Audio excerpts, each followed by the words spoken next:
For those of you who have a tendency to struggle with the holiday season, in particular, seeing people that you're not used to seeing, especially if there's tension involved, and just generally having to handle the anxiety around the uncomfortable situations that tend to arise this time of year, then this video is for you. I've put together 5 different tools that you can use in different settings to keep your mental health afloat during this time of year. These tools are all focused on keeping you grounded and centered in your own energy while simultaneously protecting you from any negative outside energy, so that you can do the things that you need to do this holiday season without fearing the effect that it's going to have on your energy or your mental health. And keep in mind that these tools can be used in any situation that is overwhelming or anxiety-inducing. The first method is the 5-4-3-2-1 method, and this is a grounding technique that uses your 5 senses to bring you back into the room and back into your body. So you start by focusing on 5 things that you can see around you, then you just list them off in your head, then you move on to 4 things that you can feel, 3 things that you can hear, 2 things that you smell, and 1 thing that you can taste in the moment.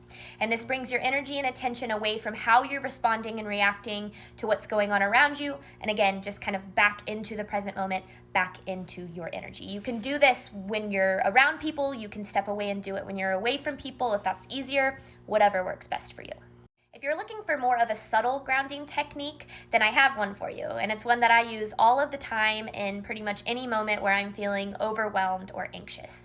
I call it the finger thing, so that's what we're going to title it for this video, and it's basically I just take my thumb and I just go like this on every finger. So I start with my pinky, then ring, then middle, then pointer.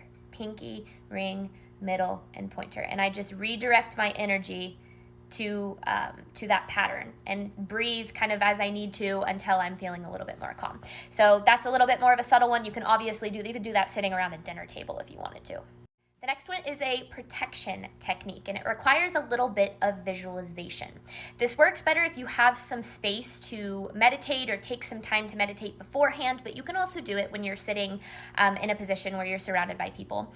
But it's basically just picturing a bright white light completely surrounding your body, and it's one that you know in your mind no energy is able to penetrate or get through. So you're basically saying, I am in my energy, nothing can affect my energy, I am protected in this moment. And it's a way for you to kind of visualize it. Sometimes when I do it, I can literally feel like my body relax, because it's almost as if I'm reminding myself that I am in control of my own energy. So I highly recommend this one if you're going to be around a lot of people and having a lot of conversations that might feel a little uncomfortable, because it can kind of, again, help bring you into your energy and remind yourself you're in charge of your energy, nobody else is.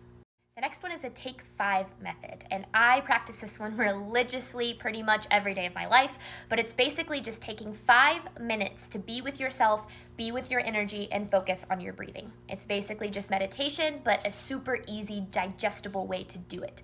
You basically just set a timer on your phone for 5 minutes, sit somewhere where you are able to kind of be in your own energy, and breathe and focus on your breathing, the way that your breathing feels, the way that your chest rises and falls, and your mind's gonna wander, and that's okay, but when you notice it happening, gently bringing it back to your breathing, doing this for 5 minutes. You can do this before you go somewhere to kind of help ground you going into it. You can take some time to step away if you're in a situation where you're feeling uncomfortable, hey, I'll be right back. You can even do it in the bathroom if you want to, but I highly recommend this method pretty much no matter what. I think this is a fantastic method for any situation that you're going to go into that you're a little iffy about.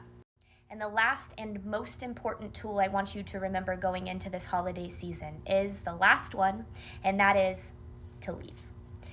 It is always okay to leave. If you feel too uncomfortable, too unsafe, and you feel like you need to get out of there, you do not owe anybody an explanation. It is always okay to leave. I hope these tools help. I absolutely swear by them. They've helped me many different times in many different ways, and I hope that they can help you too. I'm sending everyone an abundance of love and healing this holiday season.